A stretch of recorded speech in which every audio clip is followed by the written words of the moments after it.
well, Bruce was like $600 a year.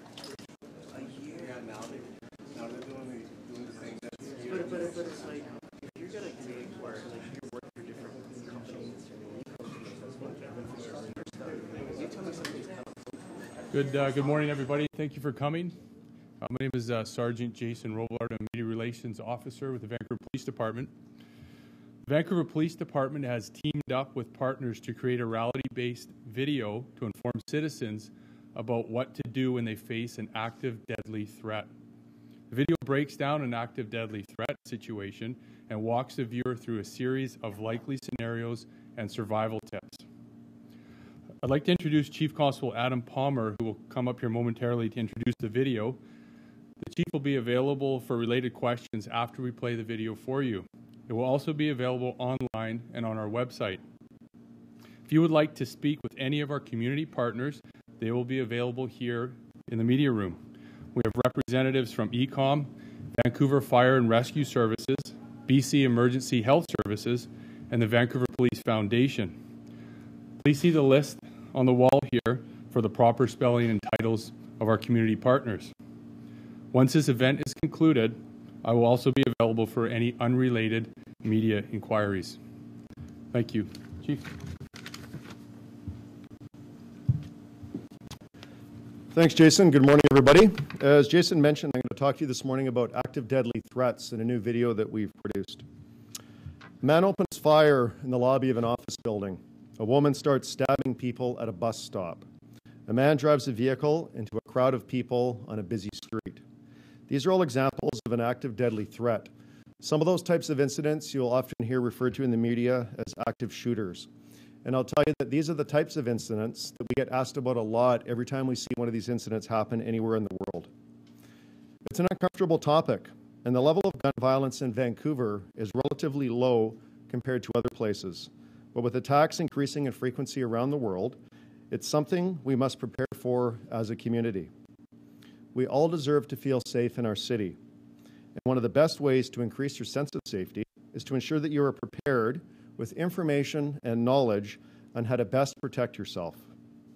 With funding from the Vancouver Police Foundation and with support from ECOM 911, BC Emergency Health Services, also known as BC Ambulance Service, and the Vancouver Fire and Rescue Services, the VPD has created a reality-based educational video to help people think through what they should do if they are faced with an active deadly threat.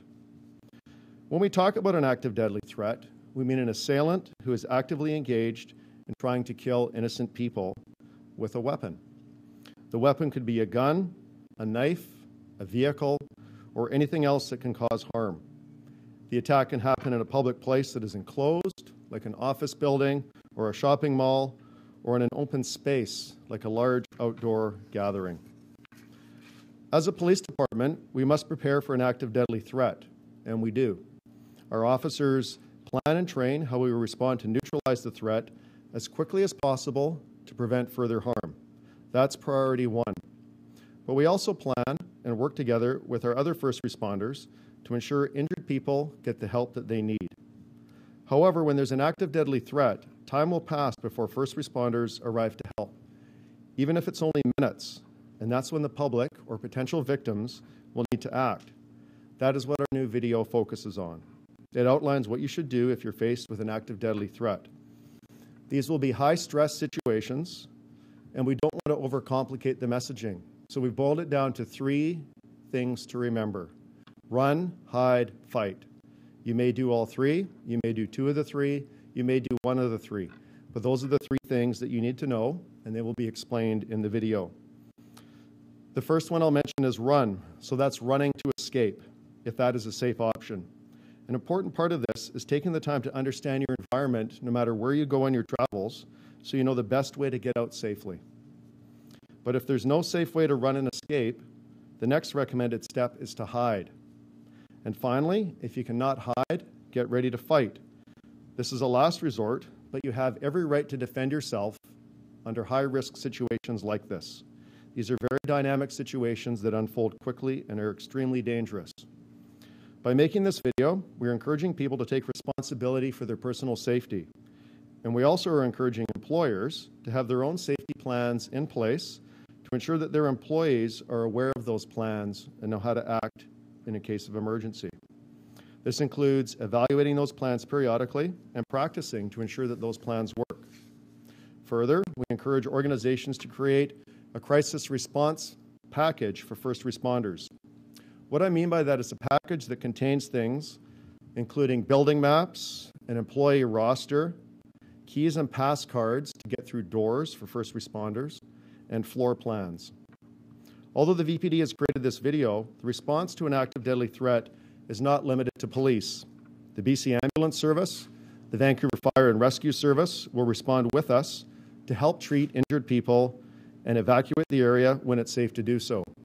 Further, our partners from ECOM 911, the operators there will play a critical role in managing the overall response to keep the public and first responders safe. We're thankful for the productive working relationship we have with our partners and thank them for being here today. Specifically, Mr. Oliver Grutter-Andrew, the President and CEO of ECOM, Ms. Samantha Wilbur from BCEHS, Assistant Chief Scott Morrison from Vancouver Fire Department, and I also want to recognize our own emergency response section for putting this video together. Specific thanks to Inspector Jim McCardle, Sergeant Brent Dirksen, Sergeant James Flewelling, and to Superintendent Steve Ely, all of you for your leadership in this project. Finally, before we play the video, I want to thank the Vancouver Police Foundation and Executive Director Martina Makova for fully funding this important educational tool for the VPD and the people of Vancouver. This video is now available for the public on our website, and we'll play it for you right now.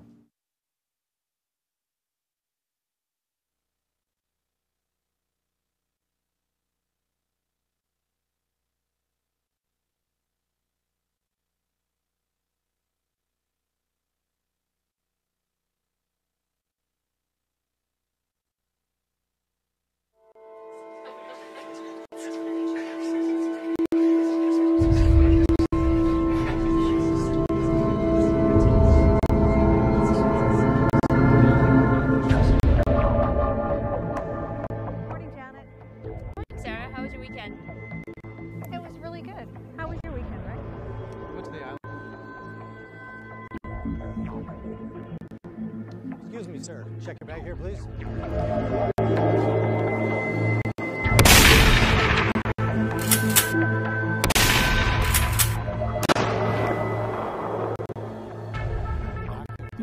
Situation is very rare, but you still need to prepare. The unthinkable is happening. What do you do? Is that a gun? First of all, you don't have a lot of time.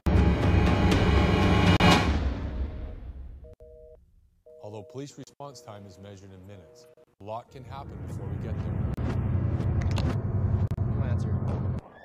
We got to get out of here.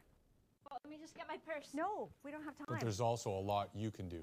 Number one, run, escape. Evaluate your options. Choose an exit where you're unlikely to encounter the assailant, and that is safe for you.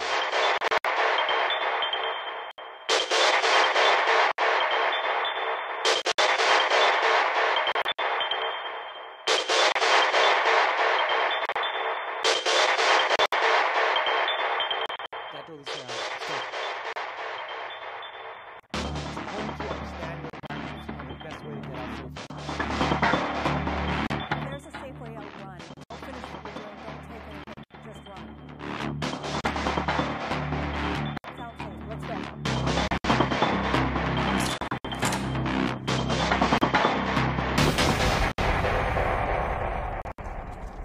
When you're safe, call 911. Vancouver Police. There's a guy in our building. When you call into 911, there'll be a series of questions the call taker is going to ask you. The first and most important is, what is the address or location where the incident is occurring, as well as where are you in relation to that? They will ask you how many assailants there How are, many shooters are there? if you can see or hear any of the weapons being I used, think I heard 7 shots. and kind if of weapon so, is he what using? kind and how many. They will also ask you if there's any injuries. Have you seen him? I didn't see him. We just ran. All right. How many people have been shot? There will be more questions to follow, depending on the circumstances. Getting clear of the situation is by far the best option. Remember, leave your belongings behind. Help others to escape. Don't go, even when others want you to go with you. And call 911 when you are safe. Once you're clear, stop others from entering the area. All right, just stay on the line. We've dispatched the police. Are you somewhere safe? Yes, we are. But what if there's no safe way out?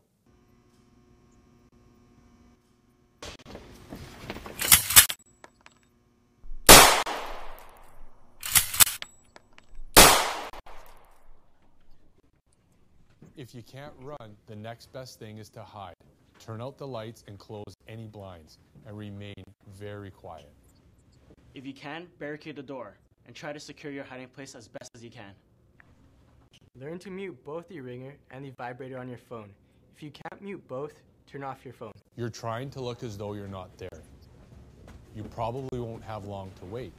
Police are trained to respond as soon as possible. Hide behind large objects that might protect you.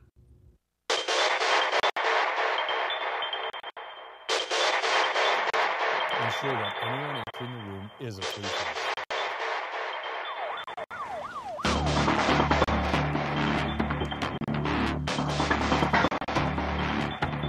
We're on our way in. First priority is to locate the suspect.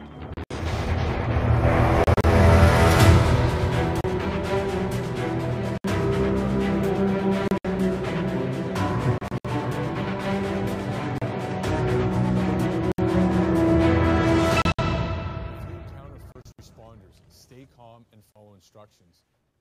Remember, we're here to stop the threat and make everyone safe. That means they will likely need to bypass injured persons until it's safe to begin rescue and medical aid. We need help over here. It'll be all right. More help is on the way. Put down anything you may have in your hands. Phones, purses, whatever. Keep your hands visible.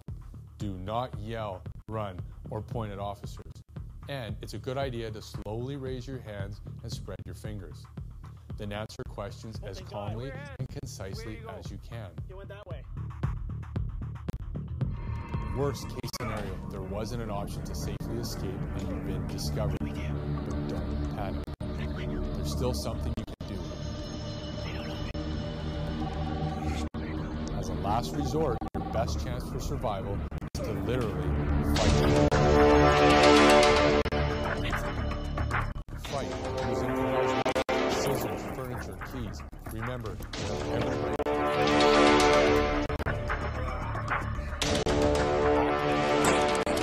Taking the assailant down no matter what.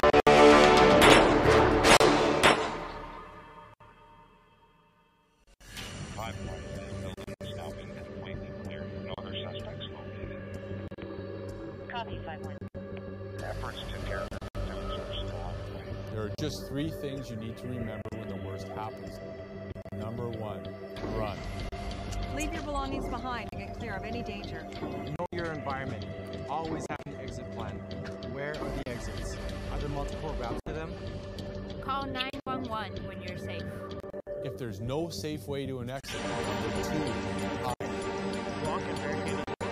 Turn off the lights, close the lights, and get out of sight. Be very quiet. Silence your phone. Use the vibrator. Let improvise weapons and make a plan of attack as fast as you can. There's no place to hide. If you discover fight. Capacitate the assailant. Commit to and use physical aggression. You have every right to defend yourself.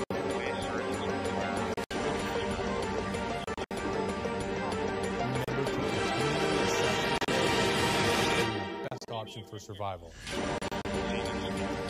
Develop a realistic safety plan. Practice the plan.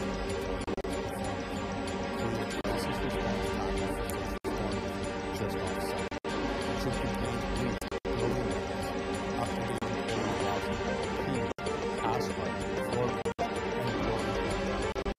Know your environment.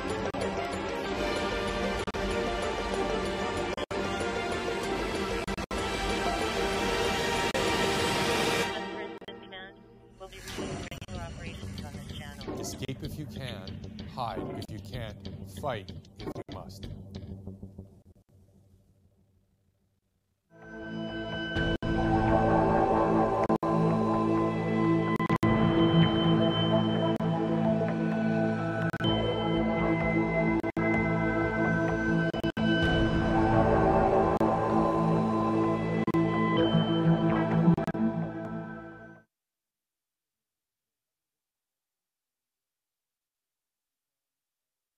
and ambulance service, and I'm sure they're happy to take questions as well.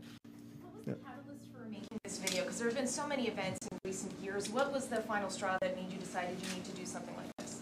Yeah, it was around September of 2016. We really started exercising this and practicing this more. We did an exercise in Vancouver called Vanguard, where we exercised a number of different scenarios, including active shooters, officer down, somebody shooting in a school, threats to a hospital, a number of different things. And we realized that we're providing all this training to our police officers, but there's another component that's really important. We have sort of an investigative component that's proactive and looking for these types of incidents and precursors before they happen. You've got the actual police response, but the public needs to know what to do as well, because it will take several minutes for police and first responders to arrive, so the public needs to know what to do. So for the last year and a half or so, we've been looking at it closely, and over that time we built the video. What would you say is the most common mistake someone would make in a situation like this? Well, I think what happens is panic sets in. Like, if something like that was to happen right now, I mean, you're in a police station, a little bit different environment, but if you're out in a shopping mall or you were in a church or a school or an office building where you work, something like that, if all of a sudden somebody starts firing shots or somebody's coming with a knife, that sort of thing, panic naturally sets in with people. You're not naturally trained to deal with these types of situations. So having that knowledge of 3 easy things to remember, I think, boils it down in a tense situation. You're not thinking about 10 different things, 3 things to remember, and that's what you focus on. How do you determine the likely scenarios that might be encountered? You gave some examples. Right. So just looking at world events, I mean, there's been so many that we've seen down in the United States. We've seen events in our own country with the Parliament Hill shooting. We had the attack, of course, in Toronto just last month. We had the Science World and Starbucks shooting in Vancouver a couple of years ago. So these incidents do happen in Canada as well. They're obviously more frequently occurring in the United States, but it is a risk anywhere in the world. Something I noticed while watching the video was there was a message from police, of course, to make sure their hands are visible and that they respond to officer direction when the officers show up. There's also the message to arm yourself with improvised weapons. They seem contrary to each other, and as we saw in the video, police can round a corner on you. It's clearly a concern for police that they don't shoot the wrong person. What can you tell me about those contradicting suggestions? Sure. So when officers going into these situations, they will be uniformed officers, patrol officers, school liaison officers, officers from our emergency response team. They will be clearly visible. When you see a police officer coming and you're a citizen, don't be holding up a weapon in your hand. But if you see somebody coming at you that's the assailant, the person that's causing the issue, they're 2 completely different things. So you have to be aware of your own surroundings and know who you're dealing with. The police, obviously, you don't want to show a weapon, but if it's somebody that's going to attack you and the attack is imminent, then you're able to use serious force on that person. Chief, you mentioned a few scenarios at the outset, including a man driving the vehicle. Are the steps in that office shooter scenario the same as they would be for a vehicle scenario? No, things are slightly different. So like I say, the run, hide, fight thing, it's not necessarily linear. It could be linear. You could do all 3, or as I said, 1 of the 3 or 2 of the 3. But in a situation like a vehicle coming at you, probably your best course of action is going to be to run and get out of the way. You talk about the packaging for, I guess, like big buildings, big office buildings, that sort of thing. Are you taking steps now to contact particularly large buildings or campuses or anything to actually get them to make these sorts of packages? Yeah, we are. We're talking to hotels and different businesses in Vancouver, making sure that security personnel there do get things like that together for us, whether it's keys, fobs, maps, security radios, whatever it is, but a package together so when something happens, they're not scrambling to kind of get that information. So we've got it in one place. When we arrive, it's all ready to go. So yes, we are reaching out. Chief, is this rolling out on television, or it's just on the VPD's website? We'll put it out through social media, through YouTube, Facebook, Twitter, that sort of thing, and then we're hoping that through your newscast, you'll amplify it as well. What do you say to people who might say that this is just going to raise people's anxiety, fear, it's unnecessary? We haven't seen these kinds of things happening really for the most part in Metro Vancouver. Well, I mean, I think we have to be prepared for anything that could happen in our city. And like I mentioned, the Science World shooting a couple of years ago, which was an active shooter situation, a mile from here. So these things do happen in our city, and they happen definitely in cities like Vancouver around the world. And we just want people to be prepared. We're not trying to fear monger or anything like that. I just think that putting our head in the sand, pretending that everything's going to be fine, is also not an option. It's like preparing for earthquakes or anything else. It may not happen for 150 years, but you have to be prepared for it. But again, there's no specific threat or increasing level of concern specific to Vancouver or the surrounding area? None whatsoever. The national security threat for Canada remains at medium, where it's been since October of 2014 after the Parliament Hill shooting. Chief, could you elaborate on what happens when a call is made that there's an active shooter at your end of the department? You say police take minutes to arrive. What happens in those minutes? Well, depending on where it is. I mean, there's some parts of the city that may have a higher concentration of officers than others. If it's in a school, there could be a school liaison officer working right in the school that's already on site. But it will be patrol officers, traffic officers, emergency response team officers, K-9 officers. Everybody will converge on the site. And our officers are trained when they get there how to form up in pods, and they go into the school and they deal with the threat right away. Things that we saw, 19, 20 years ago, like the Columbine shooting, back then the theory was to wait outside and control, the area, lock it down. But in the meantime, lots of kids are dying inside the school. So the approach that we take now is not to wait. We get there, we go in right away. What's the circumstance when there isn't enough for a pod? Let's say there's just one officer there at the scene, like a school resource officer. What are their directions? Right. A school resource officer will take action to save lives, absolutely. But there's enough officers in Vancouver that we can form up pods very quickly. Seen any other police departments make a video like this? Are you expecting that in other cities that this video is going to spread and just help people in other jurisdictions figure out what to do in an event like this? I would hope so. There are some other videos I've seen down in the United States. I'm not familiar with ones in Canada. They may exist, but it's the first one I'm aware of locally. Chief, how much did it cost to put this whole thing together? Oh, Martina, what was it, 20 grand or 20,000?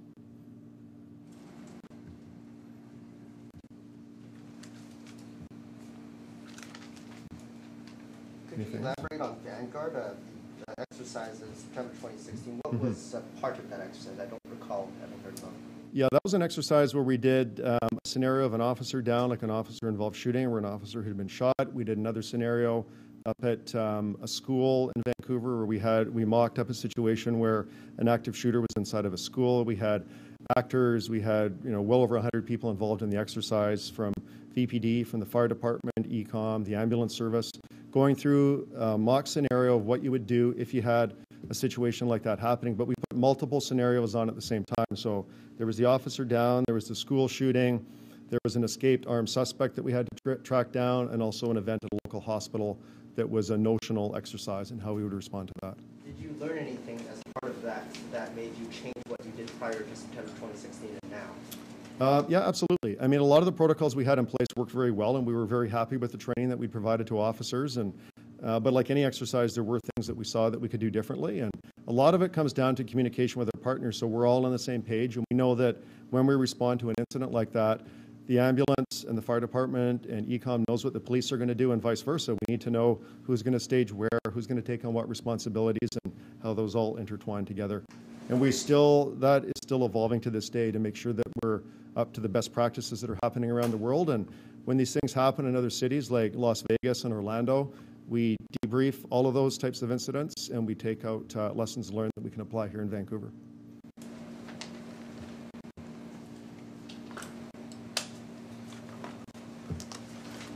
Okay. Thank you very much, everybody.